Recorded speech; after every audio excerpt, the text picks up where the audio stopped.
Assalamualaikum warahmatullahi wabarakatuh. Perkenalkan, nama saya Sri Wahyuningsi. Saya mahasiswi dari Fakultas Kesehatan Masyarakat Universitas Gorontalo, khususnya program studi ilmu gizi. Di sini saya akan mempresentasikan materi mengenai patofisiologi penyakit A. Baik, langsung saja.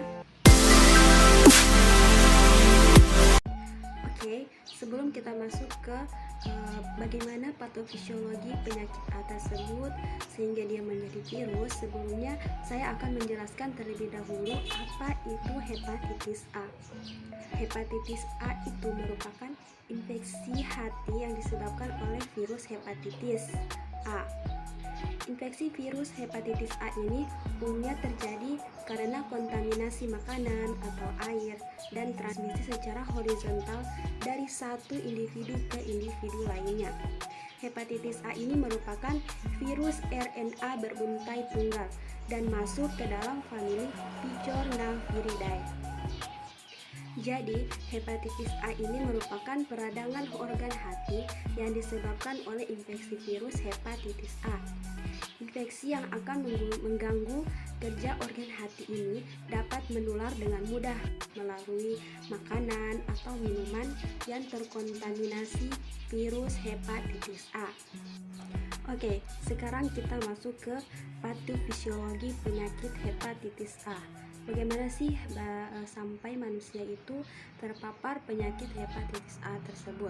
Baik, di sini saya akan menjelaskan bagaimana patofisiologi dari penyakit hepatitis A tersebut. Jadi, patofisiologi hepatitis A ini virus hepatitis A yang bereplikasi di dalam hepatosit HAV termasuk dalam famili Picornaviridae yang menginfeksi tubuh manusia melalui jalur fekal oral. Oke, ketika tertelan dari virus dari saluran pencernaan dibawa ke membran basolateral hepatosit melalui sirkulasi portal. Nah, kerusakan hepatoseluler, proses apoptosis dan inflamasi pada saat infeksi akut hepatitis A tersebut. Yang kedua itu masa inkubasi. Setelah bereplikasi di hati, hepatitis A ini diekskresikan di empedu dan dilepas melalui feses atau melewati siklus enterohepatik kembali ke hati hingga terjadi netralisasi virus. Inkubasi infeksi HAV umumnya terjadi dalam 2-6 minggu. Beberapa hari kemudian, gejala hepatitis akut timbul disertai dengan peningkatan enzim hati termasuk hiperbilirubinemia. Yang ketiga itu masa infeksius dan non-infeksius individu yang terinfeksi hepatitis A sangat infeksius dalam waktu 2 minggu sebelum onset jaundice, di mana konsentrasi virus sangat tinggi di feses. Bahkan sebelum onset gejala, hepatitis A ini dapat terdeteksi dalam darah, urin, feses, dan saliva. Dalam waktu 1 minggu setelah onset jaundice, seseorang dengan hepatitis A ini pada umumnya tidak lagi infeksius. Oke, baik. Selanjutnya, apakah makanan yang dikonsumsi atau asupan makanan apa saja yang bisa dikonsumsi oleh penyakit hepatitis A? Jadi, menurut beberapa ahli, pola makan sehat untuk pengidap hepatitis A itu melingkupi banyak sayur, buah, dan biji-bijian. Tak hanya itu saja, pengidapnya juga perlu mengonsumsi sumber protein tanpa lemak. Sebagai contoh, ikan, putih telur, dan produk susu rendah lemak.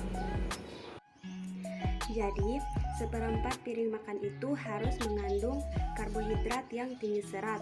Sementara itu, seperempatnya itu mengandung protein tanpa lemak. Sisanya diisi dengan sayur dan buah-buahan. Selain makanan, jangan pula lupakan asupan cairan tubuh. Ingat, air mineral lebih baik ketimbang minuman berkafein atau manis seperti kopi dan minuman bersoda. Konsumsilah air putih sebanyak 8 gelas atau 2 liter per hari.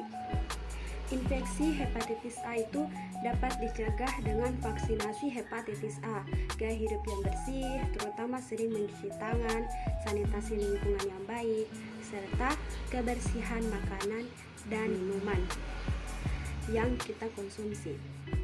Indonesia merupakan negara endemis hepatitis A dengan kejadian wabah dilaporkan di berbagai daerah dari tahun 1998.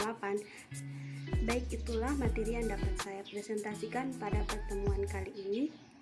Bila ada kata, saya mohon maaf. Billahi taufiq wal hidayah. Wassalamualaikum warahmatullahi wabarakatuh. Bye.